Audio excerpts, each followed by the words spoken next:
हमारे लिए है, कोई देवता है तो बाबा साहब डॉक्टर अम्बेडकर। तो बाबा साहब डॉक्टर अम्बेडकर ने संविधान में हमारे जिंदगी के हर क्षेत्र में हमें आगे बढ़ने का संवैधानिक अधिकार दिया। और जब 26 जनवरी 1950 को संविधान लागू हुआ तो बाबा साहब डॉक्टर अम्बेडकर संविधान सभा में इस बात को कहे थे। संविधान सभा में उन्होंने कहा था कि किसी भी देश का संविधान कितना भी बड़ा हो, कितना भी बढ़िया हो, अगर लागू करने वाला अच्छा होगा तो संविधान अच्छा होगा, लागू करने वाला अच्छा नहीं होगा तो संविधान अंततः खराब ही चालू हो सकता है। ये बाबा साहब डॉक्टर अम्बेडकर ने संविधान सभा में इस बात को कहा था। और संविधान सभा से जो वो बाहर निकलते हैं तो आचार्य कृपलानी एक कांग्रेस के राष्ट्रीय अध्यक्ष हुआ करते थे और कुछ मीडिया वाले पत्रकार बाबा साहब डॉक्टर अम्बेडकर को घेर लिए और बाबा साहब डॉक्टर अम्बेडकर को घेर लिए तो आचार्य कृपलानी ने पूछ लिया, पत्रकारों ने पूछ लिया कि बाबा साहब अम्बेडकर, आप तो पूरी जिंदगी इस देश के गरीब मजलूमों की दीनहीन दशा देखकर रोया करते थे, आज क्या बात है कि आपके चेहरे पर खुशी है? ये खुशी का कारण क्या भाई? ये बाबा साहब डॉक्टर अम्बेडकर से सवाल किया गया।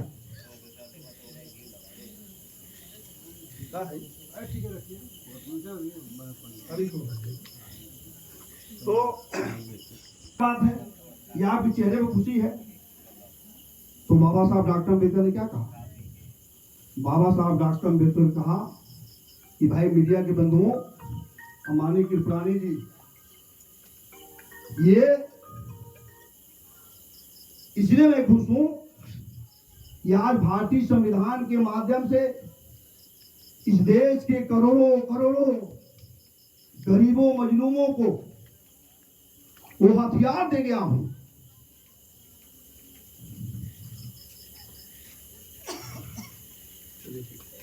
वो हथियार दे गया हूं कि जिस दिन ये हथियार चलाना जान जाएंगे, वोट रूपी हथियार, उस दिन इस देश में गुलाम लाचार नहीं रहेंगे, वो इस देश के शासक बनेंगे, वो इस देश के हुक्मरान बनेंगे, इस देश के मालिक बनेंगे जिस दिन अपने वोट रूपी अधिकार को जान जाएंगे। तो कृपलानी जी ने क्या कहा भाई? डॉक्टर अम्बेडकर, इसमें बड़ा खुश होने की जरूरत नहीं है। उन्होंने कहा कि डॉक्टर अम्बेडकर, इसमें बहुत खुश होने की जरूरत नहीं है। आप लोग अनपढ़ हैं, आप लोग गरीब हैं, आप लोग लाचार हैं और हमारे लोग पढ़े लिखे संपन्न हैं। हम आपके वोटों को खरीद कर इस देश का शासक बने रहेंगे। हम आपके वोटों को खरीदकर हम इस देश के शासक बन जाएंगे। तो बाबा साहब डॉक्टर अम्बेडकर ने जवाब दिया। बाबा साहब डॉक्टर अम्बेडकर ने कहा कि भाई कृपलानी जी, मैं आपकी बात को मान लेता हूं कि हमारे लोग गरीब हैं, हमारे लोग लाचार हैं, हमारे लोग अनपढ़ हैं, आप उनकी मजबूरी का फायदा उठा करके इस देश के शासक बन जाओगे। लेकिन आज नहीं तो कल हमारे समाज के लोग भी पढ़ेंगे लिखेंगे और उनके अंदर समझदारी आएगी, अपने वोट रूपी जो ताकत है, अधिकार है, शक्ति है, उसको समझेंगे। उस दिन आचार्य कृपलानी जी, आपसे बड़ा कोई भिखारी इस देश में नहीं होगा। आपसे बड़ा इस देश में कोई भिखारी नहीं होगा, हमारे लोग राजा होंगे। ये बाबा साहब डॉक्टर अम्बेडकर ने कहा। इसलिए साथियों, बाबा साहब डॉक्टर अम्बेडकर, चूंकि लंबा समय लग जाएगा, बाबा साहब डॉक्टर अम्बेडकर ने कहा कि भाई हमें पढ़े लिखे लोगों ने धोखा दिया। 56 में कहा,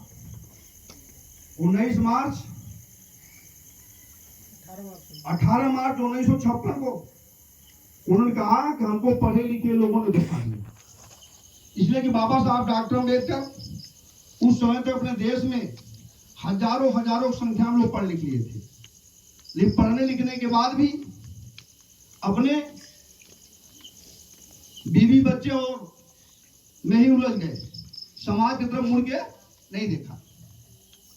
बाबा साहब डॉक्टर अम्बेडकर ने कहा कि मैं तो सोचा था कि मैं समाज में अकेले पढ़ा तो समाज के लिए संघर्ष किया, मैंने समाज को बहुत कुछ दिया, आज समाज अपने पैरों पर खड़ा हो रहा है।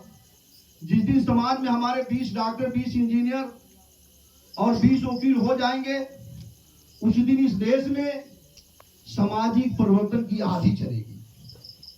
बाबा साहब इस बात को है कि उस दिन इस देश में सामाजिक परिवर्तन की आंधी चलेगी। लेकिन आंधी तो छोड़ो, हवा भी नहीं चल रहा है। ये पढ़े लिखे लोगों ने मुझे धोखा दिया है। ये बाबा साहब डॉक्टर अम्बेडकर बड़ी दुखी मन से उन्होंने कहा था और उन पढ़े लिखे लोगों को ललकारा, या आप बहुत कुछ नहीं कर सकते हो तो जाओ गुलामों को गुलामी का एहसास कराओ। हम आपसे बहुत कुछ नहीं मांग रहे हैं, खाली इतना ही कर दो, गुलामों को गुलामी का एहसास करा दो, वो गुलामी की जंजीर खुद तोड़ देगा। मनुष्य समाज को सही इतिहास को बता दो, वो खुद आजादी के लिए खड़ा हो जाएगा, गुलामी की जंजीर तोड़ देगा। ये बाबा साहब डॉक्टर अम्बेडकर ने कहा। साथियों, बाबा साहब डॉक्टर अम्बेडकर ने कहा कि सत्ता वो मास्टर चाबी है जिससे सभी समस्याओं का ताला खोले जा सकते हैं। सत्ता वो मास्टर चाबी है जिससे सभी समस्याओं का ताला खोला जा सकता है, सभी दुखों का अंत किया जा सकता है। ये बाबा साहब डॉक्टर अम्बेडकर ने कहा। और बाबा साहब डॉक्टर अम्बेडकर अंतिम समय में 5 दिसंबर 1956 में जब बाबा साहब डॉक्टर अम्बेडकर रात में अपने निजी सचिव नानक चंद रत्तू को बुलाया, वो कहे कि रत्तू, मेरा जो स्वास्थ्य हमारा साथ नहीं दे रहा है, मुझे बहुत चिंता सता रही है कि मेरे न रहने के बाद मेरे समाज का क्या होगा। कोई ऐसा दिख भी नहीं रहा है कि जो समाज का नेतृत्व करेगा और समाज को सही दिशा में ले जाएगा। तो नानक चंद रत्तू, मेरे भाइयों बहनों से बात कहना।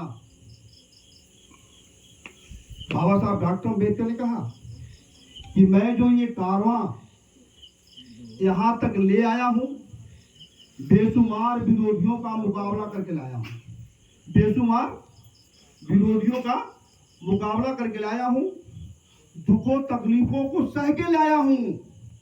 आए मेरे अनुयायियों, अगर तुम इसको आगे ना बढ़ा सकना तो किसी भी कीमत पर पीछे मत जाने देना। ये बाबा साहब डॉक्टर अम्बेडकर अंतिम समय का अंतिम संदेश उनका है। और 6 दिसंबर 1956 में बाबा साहब डॉक्टर अम्बेडकर हमारे बीच से चले गए। उनका मिशन रुक गया, उनका कारवां रुक गया। हमारे बीच में 1964 में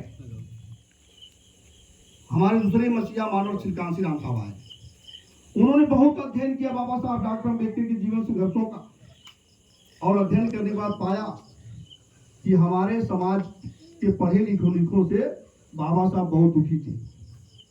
पढ़े लिखे लोगों से बाबा साहब बहुत दुखी थे कि पढ़ने लिखने के बाद ये समाज के लिए काम नहीं आए। और इन्हीं का देन है कि बाबा साहब डॉक्टर अम्बेडकर का कारवां रुक गया है। तो उन्होंने पढ़े लिखे लोगों को तैयार किया। क्या बनाया?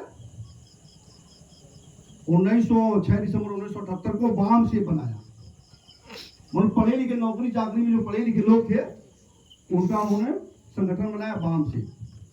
और बाम से के माध्यम से उन्होंने पूरे देश में उन्होंने कहा कि भाई, जिस समाज का गैर राजनीतिक जड़ें मजबूत नहीं होती है उसकी राजनीति कामयाब नहीं होती है।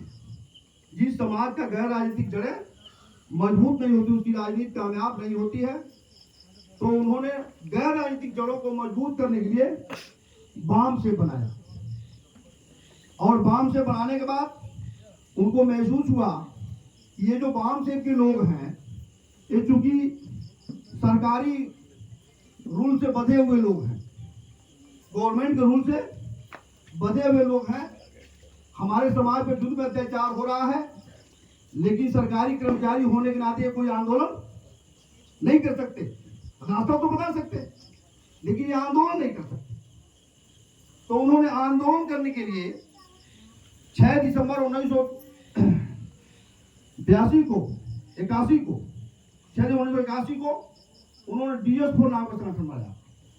और DS4 संगठन के बनाने के बाद पूरे देश में आंदोलन हुआ। हमारे हक अधिकार के लिए, हमारे पर जुर्म होते तो उसके लिए।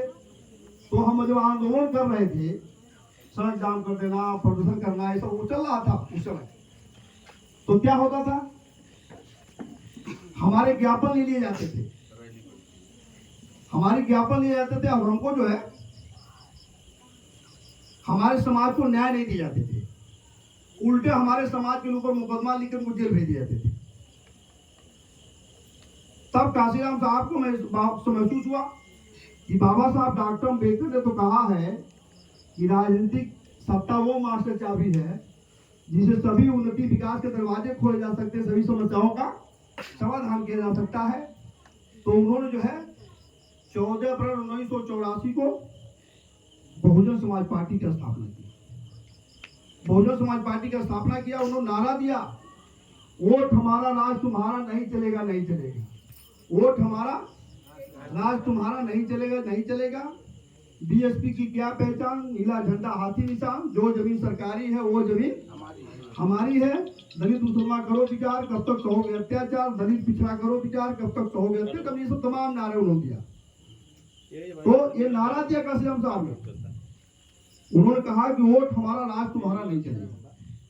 उन्होंने बताया कि हमारी समाज जो 85% संख्या में है और राज मुट्ठी भर संख्या वालों का है। तो उन्होंने हमारे ताकत का बोध कराया, और ताकत का बोध कराने के बाद 1985 का उन्होंने चुनाव लड़ा। 1985 का चुनाव लड़ा 100 कुछ सीटों पर पूरे भारत में, और हमें 2% वोट मिला।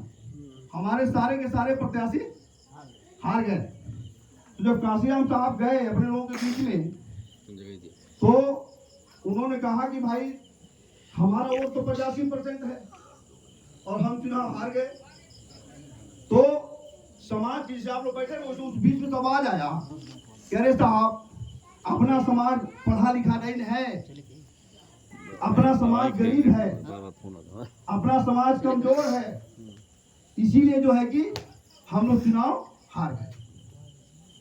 इसीलिए हम लोग चुनाव हार गए, इसलिए हमारा समाज अनपढ़ है, कमजोर है, गरीब है, इसीलिए हम चुनाव हार गए। हमारे समाज को डरा धमका वोट दिया जाता है, हमारे समाज को वोट खरीदे जाते हैं, हमारे समाज के लोगों को औने पौने दाम में खरीद कर हम जो है कि हमको हरा दिया जाता है। तो साथियों हुआ क्या, काशीराम साहब ने उस भीड़ से पूछा, कहा कि ये बताओ कि अगर आपके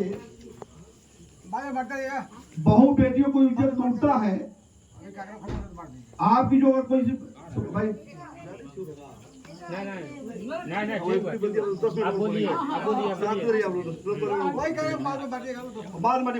लोग हैं, हम अनपढ़ लोग हैं, हमारे वोट डरा धमका के लिए जाते हैं, हमारे वोट खरीद लिए जाते हैं, हमारे वोट को पढ़ने नहीं दिए जाते हैं। तो मैं मान लेता हूं कि आप गरीब हो, कमजोर हो, लेकिन ये बताओ कि आपकी अगर बहु बेटियों की इज्जत लूटी जाए क्या करोगे? उन्होंने पूछा कि आपकी बहु बेटियों की इज्जत अगर लूटी जाए तो आप क्या करोगे? तो लोगों ने जवाब दिया कि साहब हम अपनी जान की बाजी लगा देंगे, लेकिन अपनी बहु बेटियों की इज्जत नहीं लूटने देंगे। ये जवाब आया उधर से, भीड़ से जब जवाब आया तब काशीराम साहब ने कहा, यह मेरे समाज के भाइयों बहनों सुनो, जैसे तुम अपने जान की बाजी लगाकर अपनी इज्जत आबरू की सुरक्षा करते हो, वैसे ही अपने वोट की रक्षा करना, वैसे ही अपने वोट की। और साथियों हमारी बात आगे बढ़ी, हमारे लोगों के समझ में आया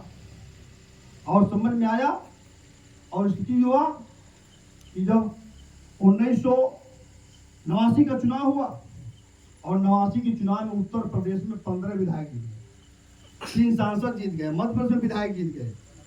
मतलब हमारे लोगों ने अपने वोट की ताकत को समझा और हमारे एमएलए एमपी जीतने लगे और 1995 में बहन कुमारी मायावती जी की सरकार बन गई। क्योंकि बड़ा विस्तार नहीं बता रहा, सरकार बन गई और सरकार का आप लोग देखा, सरकार में बहुत सारे काम हुए और गरीबों का सम्मान इज्जत बढ़ गया, हमारी माँ बहन बेटियों की सम्मान इज्जत बढ़ गया। हमारी माँ बहन बेटियों के ऊपर कोई नजर उठा कर देखने की हिम्मत नहीं जुटा पाता था। हमारे गरीब मजलूम समाज की बात सुनी जाती थी। हमारे थाना कोर्ट कचहरी में हमारा गरीब आदमी फटा पैजामा पहन के, टूटा हुआ चप्पल पहन के चला गया तो उसकी भी बात सुनी जाती थी, अधिकारी सुनता था, दरोगा सुनता था। तो ये मानता था ये गरीब जरूर है लेकिन बहन जी गरीब है। उनको ये पता था कि भाई गरीब है लेकिन ये बहन मायावती जी के गरीब है, इसलिए कि बहुजन समाज पार्टी गरीबों की पार्टी है। तो हमारे गरीबों को न्याय मिला शुरू हुआ। हमारे गरीब समाज के लोगों को पढ़ने लिखने का फ्री में शिक्षा। बहन जी जब मुख्यमंत्री थी तो आपको जो है